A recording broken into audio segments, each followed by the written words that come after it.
Assalamualaikum warahmatullahi wabarakatuh. Perkenalkan, saya Diah Widyastuti, calon guru penggerak Angkatan 7 Kabupaten Boyolali. Dengan Bapak Mulya Teguh sebagai fasilitator dan Bapak Alfi Miftahul Khairi sebagai pengajar praktik. Kali ini saya akan mewawancarai dua kepala sekolah tentang pengambilan keputusan berbasis nilai-nilai kebajikan. Dengan beliau Bapak DRS Komarudin, Kepala SMP Negeri 1 Sambi, dan Bapak Srianta SPD, Kepala SMP Negeri 3 Cebogor. Selamat menyaksikan.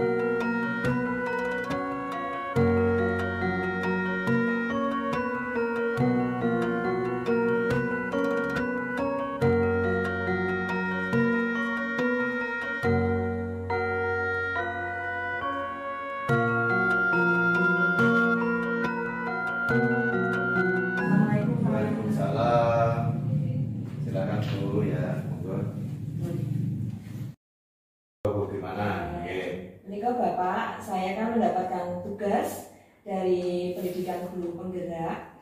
Dalam kesempatan kali ini saya ingin belajar tentang bagaimana cara atau solusi Bapak dalam mengambil keputusan yang kadang-kadang menjadi sebuah dilema etika atau bujukan moral yang kemudian Bapak harus mengambil keputusan yang berdasarkan dengan nilai-nilai kebajikan. Dalam kesempatan ini saya ingin mengajukan beberapa pertanyaan kepada Bapak. Jadi nanti mohon sambil saya belajar gitu Pak. Nanti bisa menggali ilmu dari Bapak. Jadi pertanyaan yang pertama Pak, selama ini bagaimana Bapak dalam mengidentifikasikan kasus-kasus yang merupakan dilema etika atau bujukan moral? Ya, jadi ini Bu, memang untuk mengambil satu langkah itu harus kita identifikasi dulu. Jadi kasus-kasus yang selama ini terjadi di sekolah kita ini tentu harus kita identifikasi. Kalau sudah kita temukan kaitannya dengan etika, kaitannya dengan moral, itu nanti kita ambil satu langkah solusinya. Nah ini selama ini yang ada yang sudah berjalan Bu, biar nanti juga bisa ditangani secara baik. Itu biasanya kalau memang itu kasus yang kaitannya dengan etika maupun moral itu biasanya dari wali kelas. Jadi wali kelas itu nanti menyelesaikan dulu, diberikan satu bimbingan, satu pengarahan, mungkin solusi terbaiknya gitu Bu. Kalau misalnya di wali kelas juga tidak mempan dan juga tidak ada perubahan, itu nanti baru ke guru BK. Jadi ke BK nanti, kalau BK itu kan gini Bu, kaitannya dengan BK itu kalau banyak kasus seperti itu kan penanganannya kan lebih efektif karena beliaunya kan memang basicnya itu. Dan jadi itu kemudian kalau di BK juga tidak akan membaik dan masih tetap juga ada pelanggaran itu tetap terus, ya nanti baru ke wakil kepala sekolah.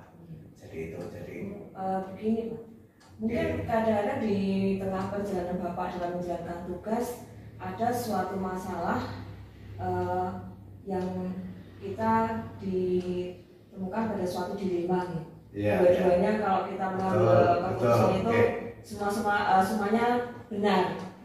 Tapi juga kita dihadapkan pada dilema. Bagaimana Bapak dalam menjalankan pengambilan keputusan di sekolah, terutama untuk kasus-kasus di mana ada dua kepentingan yang sama-sama benar atau sama-sama mengandung nilai kebajikan?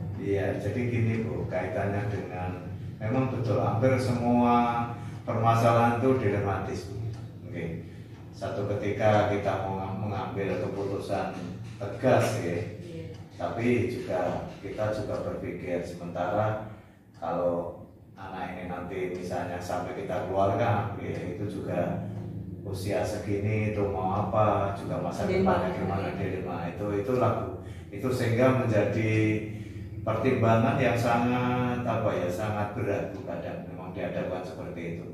Jadi langkah-langkah yang kadang-kadang misalnya yang ringan saja, misalnya HP anak, taruhlah ada saat-saat tertentu tidak boleh bawa HP, padahal HP itu padahal penting, nanti kalau pulang dijemput jam berapa itu juga menjadi keluhan dari orang tua. Itulah sifatnya seperti itu, agar terdapat dilema ya. Untuk pembelajaran juga penting ya Pak. Ya, di pelajaran penting.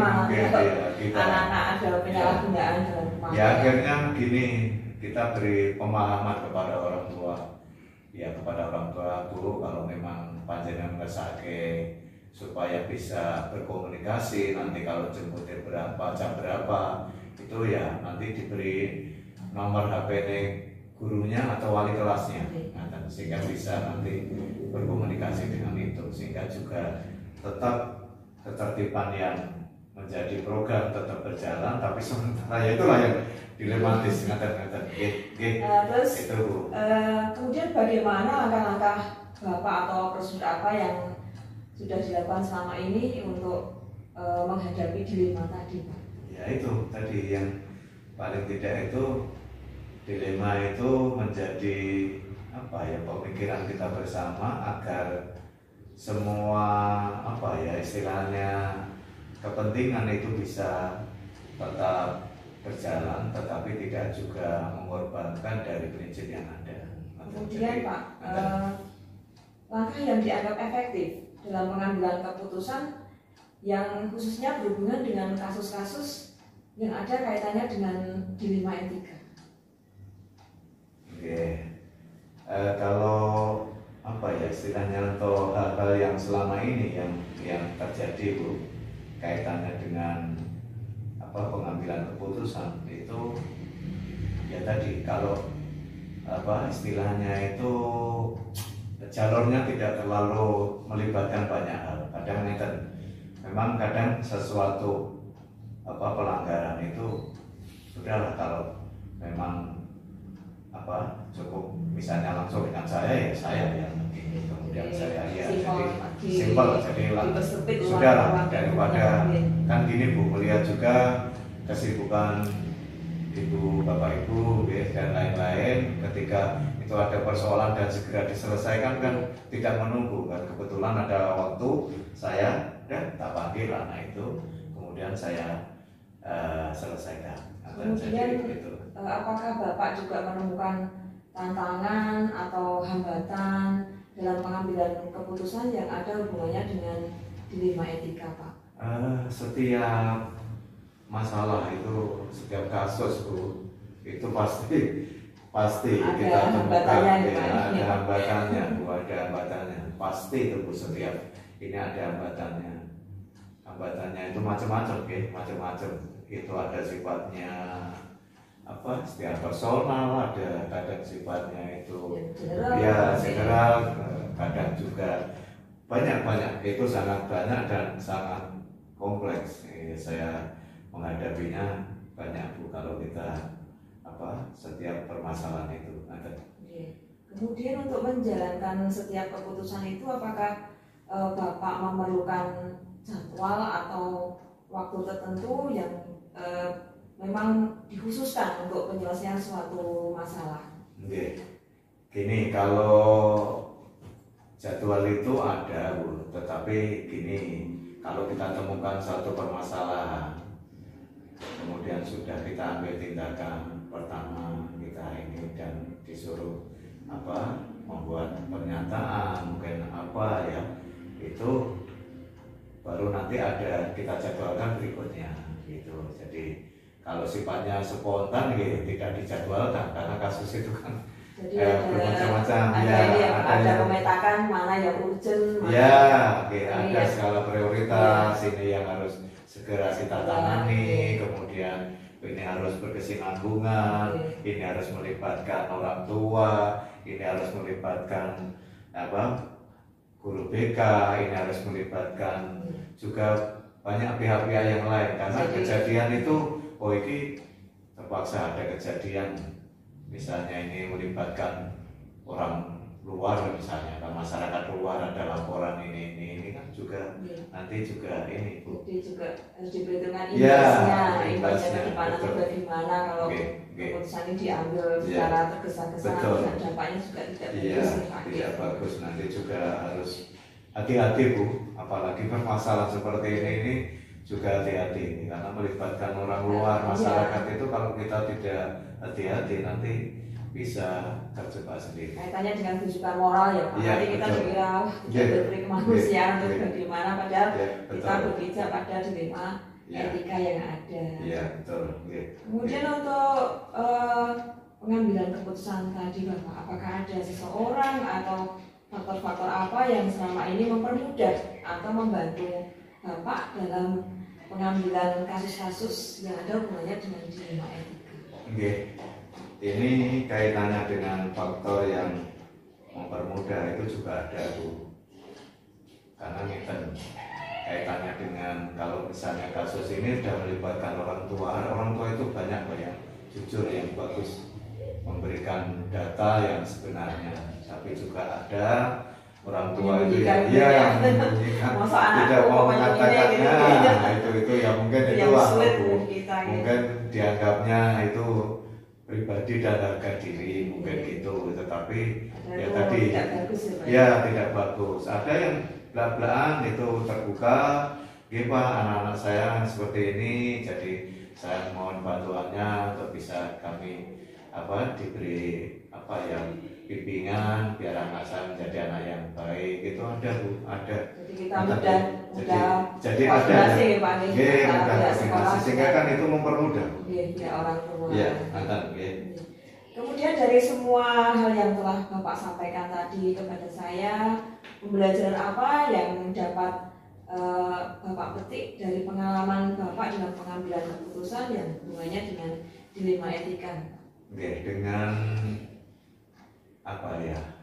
semacam istilahnya itu penjenengan di guru penggerak ya, ada panduan kaitannya dengan etika, dengan moral yang ada di SMP kita ini cukup bagus, cukup memberi manfaat yang sangat besar Bu. Paling tidak itu segala kejadian, segala pelanggaran itu menjadi pembelajaran yang sangat berarti.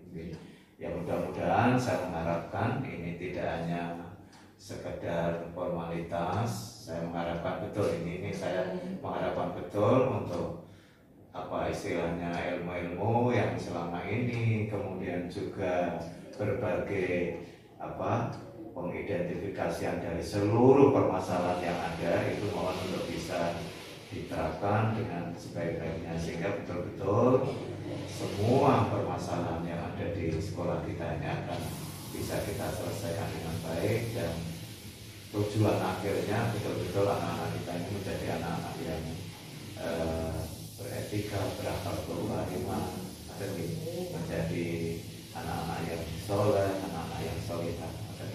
Itulah memang kewajiban kita bersama Bu. Jadi saya kira itu. Terima kasih sekali Pak Muhammad. Hari ini saya sudah belajar banyak sekali bagaimana seorang pimpinan dalam pengambilan keputusan. Nanti mudah-mudahan kedepannya saya bisa mengadopsi apa yang sudah saya terima dari Bapak sebagai sebuah pengalaman dan mungkin nanti saya insya Allah kalau ada kesempatan baik bisa mengimplementasikan ya Pak ini sebagai generasi Pak Muhammad untuk menjadi seorang pemimpin yang nanti kalau dihadapkan dengan dilema-dilema juga sudah pernah sudah pernah mendapatkan ilmunya dari Bapak. Mudah-mudahan semuanya nanti bisa berjalan baik dan terima kasih atas kerja keras panjenengan, atas kerja yang baik yang tentu saja akan bermanfaat untuk sekolah kita yang tercinta. Bila mana ada mungkin ya namanya manusia gitu, saya walaupun pimpinan mungkin tidak sempurna kalau misalnya namanya juga manusia misalnya ada hal yang menjadi mungkin masukan untuk utamanya bagi saya lah ya, itu saya mengharapkan kritikan, masukan, ya, mungkin kalau nggak usah sungkan-sungkan, ya, nggak usah sungkan-sungkan apa ada, saya kira itu matur nuwun, Matur nuwun, ya, Assalamualaikum Waalaikumsalam warahmatullahi wabarakatuh.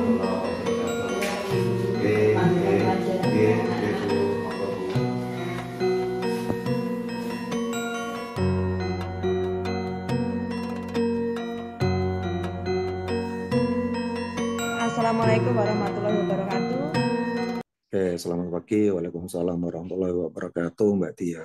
Oke, perkenankanlah untuk pagi hari ini saya ada tugas dari program pendidikan guru penggerak, Pak, untuk mewawancarai kepala sekolah.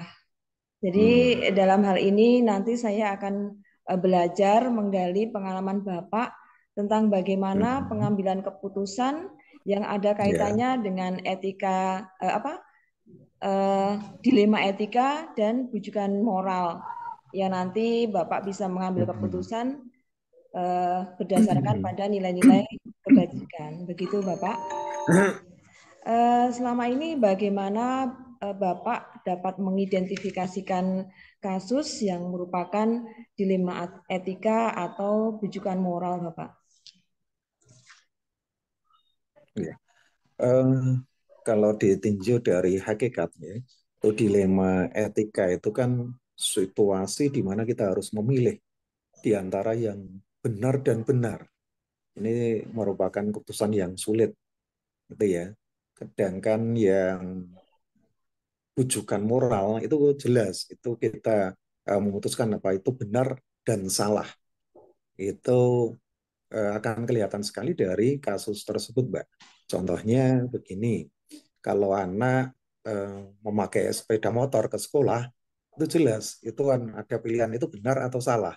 Karena benar mungkin, karena itu akan memperlancar transportasi anak ke sekolah, tapi salah karena melanggar hukum, karena belum memenuhi usia untuk berkendara sepeda motor. Nah, sedangkan yang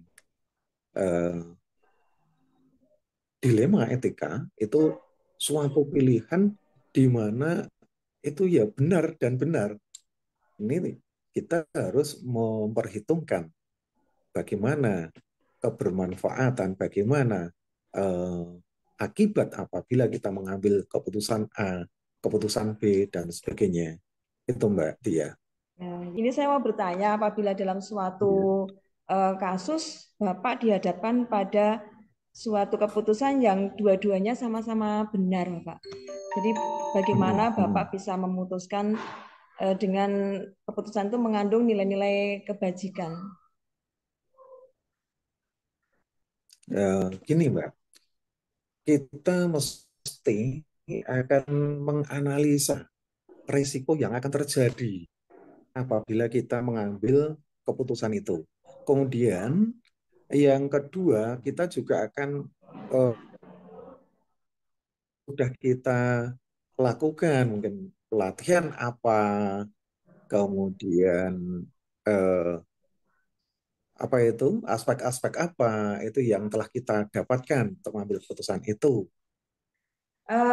Baik Bapak, untuk pertanyaan yang kedua, selama ini bagaimana Bapak menjalankan dalam pengambilan keputusan di sekolah ini, terutama untuk kasus-kasus yang ada dua kepentingan itu sama-sama benar dan dalam pengambilan keputusan harus didasarkan pada nilai-nilai kebajikan. Ya, itu Mbak, kita mestinya akan menganalisis resiko yang terjadi. Itu pasti. Kemudian kita lihat apakah lebih bermanfaat baik bagi instansi maupun bagi orang itu sendiri, atau malah menjadikan resiko yang besar atau resiko yang negatif bagi instansi maupun anak itu sendiri atau orang itu sendiri. Itu pasti kita lihat di sana. Selain itu, kita juga berdasarkan peraturan yang ada di sekolah kami. Ya. Ini aturan-aturannya apakah dipenuhi? oleh orang atau anak tersebut atau tidak. Kalau tidak, ya mestinya tidak bisa kita masukkan ke dalam instansi atau sekolah kita. Misalnya seperti itu. Selain itu juga kita bisa langsung bertanya pada orang tersebut. Ini mungkin lebih efektif ya. Jadi kita langsung menggali fakta dari orang atau anak tersebut. Selain itu juga kita mestinya kita diskusikan dengan teman-teman. Kita punya pembantu, kita punya pembantu kepala sekolah yang bisa kita ajak berbicara, kita bisa menggali dari beliau atau dengan teman-teman guru yang mungkin mengetahui permasalahan itu. Itu, Mbak. Apakah dalam pengambilan setiap keputusan Bapak juga mempunyai SOP atau prosedur atau aturan yang dipakai baku di sekolah yang Bapak ampu selama ini, Pak? Ya, mestinya itu ada SOP-nya lah. Yang pertama, mesti kita akan eh, mengidentifikasi permasalahan tersebut. Selain itu, kita lanjutkan pada penggalian fakta-fakta, pengumpulan bukti, pengumpulan fakta. Ya, selain itu juga kita nanti diskusikan dengan teman-teman. Setelah diskusi, kita baru ambil keputusan terbaik.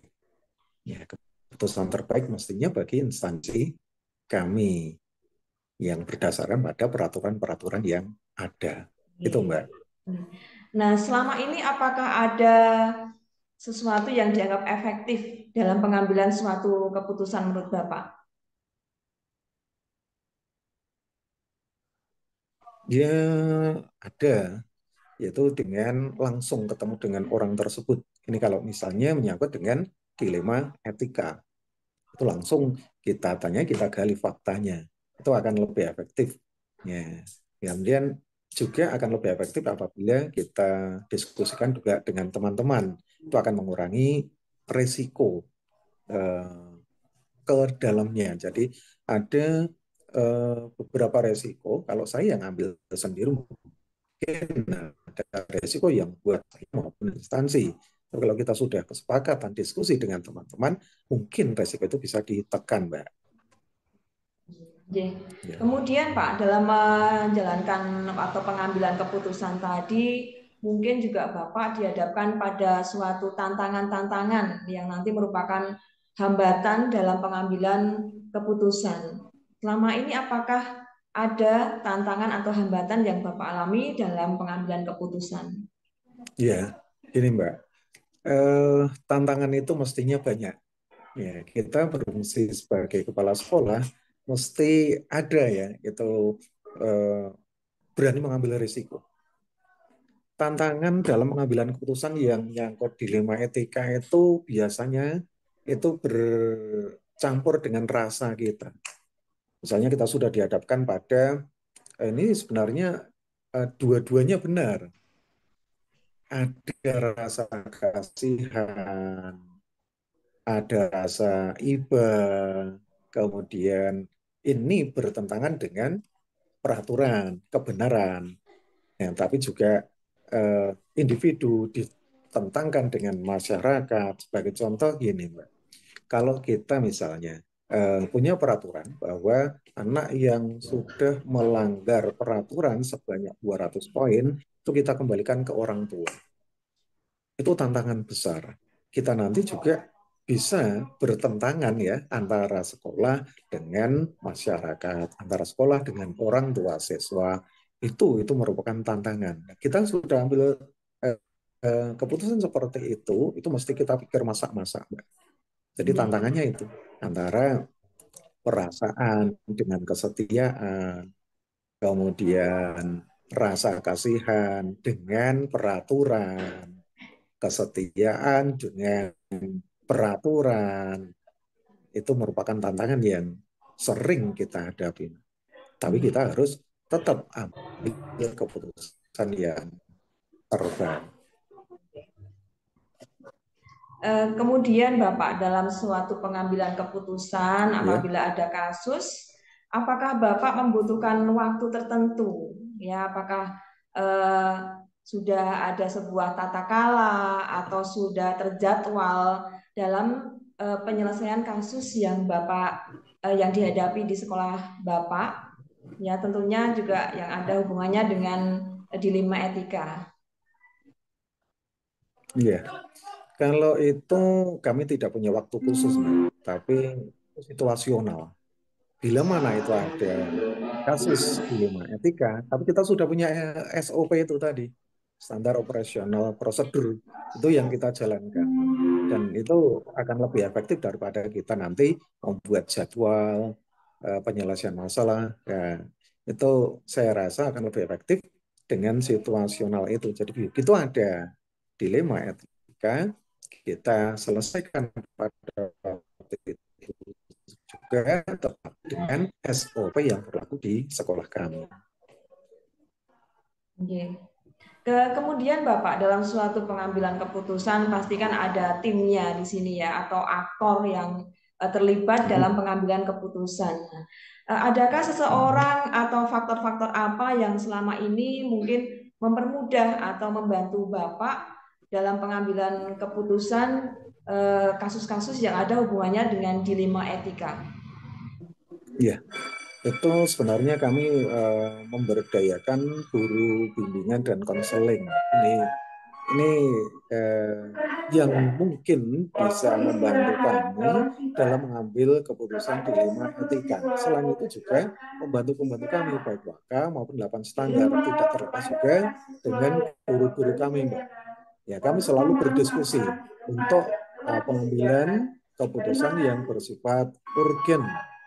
Ya, seperti itu, Mbak. Jadi kami diskusikan, kami musyawarahkan dengan teman-teman. Jadi semua akan terlibat di situ.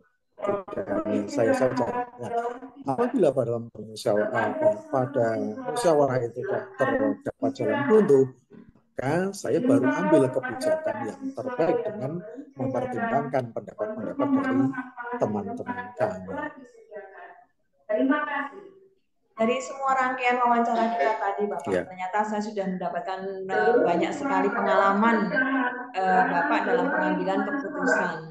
Dari kasus-kasus yang ada, apakah Bapak bisa mengambil sebuah pembelajaran dari yang terjadi dan Bapak mengambil keputusan di sini, apakah banyak terdapat pembelajaran? Ya, banyak. Kalau yang kita petik dari pengambilan keputusan yang bersifat dilema etika itu, Mbak. Jadi kita harus benar-benar menjadi manusia yang dewasa, berpikir logis, berpikir kritis, berpikir jauh ke depan, mempertimbangkan manfaat, resiko. Itu yang bisa kita tarik atau kita petik dari pengambilan kasus-kasus yang bersifat dilema etika, Mbak. Terima kasih Bapak atas waktu yang disediakan untuk saya. Hari ini banyak sekali pengalaman yang bisa saya ambil dari wawancara yang kita lakukan pagi hari ini. Semoga nanti ke depannya saya diberikan kesempatan untuk juga bisa menjadi seorang pemimpin seperti Bapak. Nanti saya bisa mengimplementasikan pengalaman-pengalaman yang hari ini saya dapatkan dari penjenengan